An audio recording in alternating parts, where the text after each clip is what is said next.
Namaskaram friends. Let's discuss a very important question from the topic art and culture. Question is, the inscriptions found across India serve as a primary source of history. Examine how inscriptions from different regions and periods provide insights into the India's socio-political and economic landscape. So let's discuss it. And it is very important that we have to first understand the fragments of question asked about discuss the India's socio-political and economic landscape. That means first we have to discuss socio-political and then economic landscape related to inscription from different regions and periods. Okay, and it is also talked about the inscription found across India.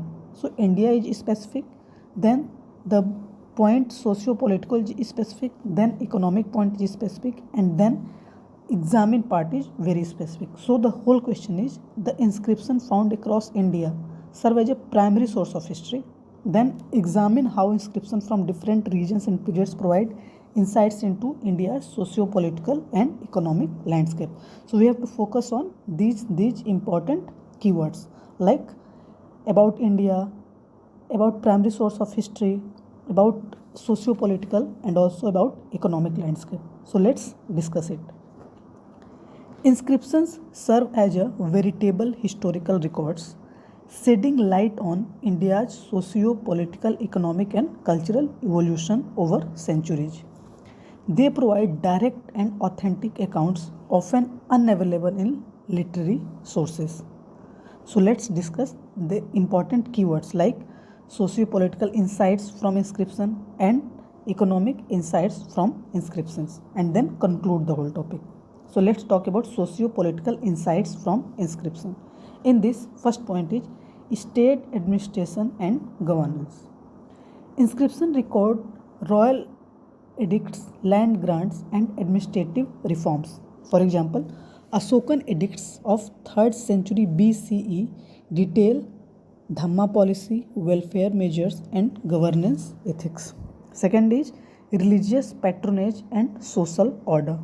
Many inscriptions mention temple grants, caste structures, and social hierarchies. For example, a whole inscription of 634 CE of Pulakesin II refers to the Varna system and land grants to Brahmins. Third point, judicial system and law. Some inscriptions mention legal provisions, punishments, and arbitration mechanisms. For example, Mangoli copper plate of 5th century CE from Karnataka mentions punishment for theft and legal disputes resolution. Fourth point is military conquests and alliances. They provide first-hand accounts of wars, victories, and treaties. For example, Allahabad pillar inscription of 4th century CE by Harshvardhana details his military campaigns. Fifth point is women's status and rights. Some inscriptions mention women's education, property rights, and political influence. For example, Rani Durgavati's inscription of 16th century CE highlight her rule and administrative capabilities. So these 5 points are about socio-political insights like state administration and governance, religious patronage and social order, judicial system and law, military conquests and alliances, and women's status and rights. Next heading is economic insights from inscription. In this, first point is land revenue and taxation. They reveal taxation methods, exemption, and agrarian economy. For example, Uttaramerur inscription of 10th century CE of Cholas detail land tax called Kadamai and revenue sharing system. Second point, trade and commerce. Inscriptions provide detail on trade routes, guilds, and market regulations. For example, Nasik Prasasti of 1st century CE refers to flourishing Indo-Roman trade and tax levies on goods. Third point, infrastructure and irrigation. They mention tanks, wells, and canal systems that sustain agriculture. For example, Hiranyagarva inscription of 9th century CE of Rashtrakutas records tank construction for irrigation. Fourth point is guilds and labor organization.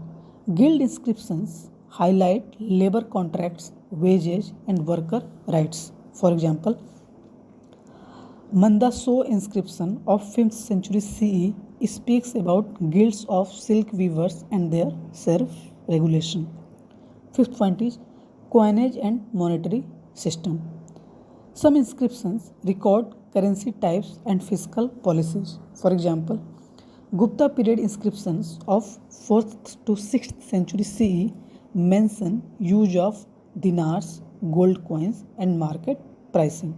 So these 5 points are about economic insights from inscription. These are land revenue and taxation, trade and commerce, infrastructure and irrigation, guilds and labor organization, and coinage and monetary system. So let's conclude the whole discussion. Inscriptions act as silent witnesses to history, offering unparalleled insights into governance, economy, and society. Their study helps corroborate literary sources and reconstruct India's rich past, enabling a deeper understanding of civilizational continuity. So, this question has 3 parts. First, introduction, second, body, and third, conclusion. In introduction, we introduce with the evolution of India's socio-political, economic, and cultural, and then in body part we discuss 2 important heading. First is socio-political insights from inscription, and second, economic insights from inscriptions. Under socio and political there are 5 points. First point is state administration and governance. Second point is religious patronage and social order. Third, judicial system and law. Fourth, military conquest and alliances. And fifth, women's status and rights. Under economic insights from inscription heading, first point is land revenue and taxation. Second, trade and commerce. Third, infrastructure and irrigation. Fourth, guilds and labor organization. And fifth, coinage and monetary system. So this is all about this question. I hope you love the discussion, you enjoy the discussion and gain some knowledge, some perspective out of it. So keep learning, keep enjoying, keep growing. Namaskaram. Thank you.